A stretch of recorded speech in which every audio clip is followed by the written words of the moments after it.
Le mieux pour vous, c'est de renoncer au sexe. Parce que le sexe va définitivement gâcher votre vie pour toujours. Donc, après être tombée enceinte, je n'ai pas eu d'autre choix que d'abandonner mes études. Sauf qu'on a toujours le choix. Je ne suis pas du tout d'accord avec son opinion. Autrefois, après avoir eu une relation avec Jackson, je suis tombée enceinte par accident. J'ai choisi d'aller seule dans une clinique pour avorter. Et qui sera présent pour vous récupérer après la procédure? Personne, rate-moi. Oui, mais malheureusement, c'est obligatoire. Et si j'étais une tueuse en série? Ou une ermite? Ou si toute ma famille était morte dans un incendie, il faudrait quand même que j'emmène quelqu'un. Oui, c'est notre politique. Parce que la clinique exigeait qu'une personne m'accompagne pour l'intervention. J'ai demandé à Otis, un garçon un peu maladroit. Otis pensait qu'il s'agissait d'un rendez-vous romantique. Mais ce qu'il ne savait pas, c'est que l'endroit où je l'avais invité était une clinique d'avortement, avant même qu'il puisse assimiler cette information énorme. J'avais déjà été emmenée dans la salle d'opération. L'anesthésie pénètre dans mon corps. Ma conscience devient peu à peu floue. Après mon réveil, une femme inconnue me raconte son histoire. J'ai 3 gamins et je me sens beaucoup plus coupable envers ceux que j'ai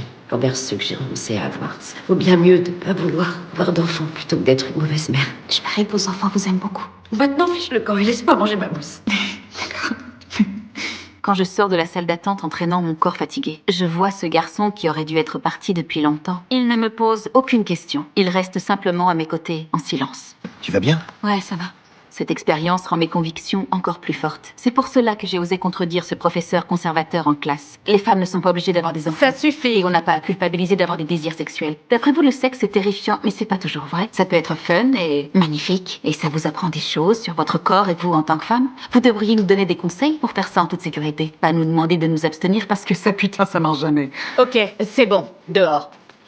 Avec joie, je suis expulsée de la salle de classe. Mais cette fois, je ne suis pas seule. Otis est lui aussi expulsé de sa classe par son professeur pour avoir exprimé la même opinion. Il faut dire à Hope qu'on peut pas nous apprendre ce genre de truc, c'est le Moyen-Âge. Ça servira à rien. On peut pas laisser faire ça. Et on fait quoi?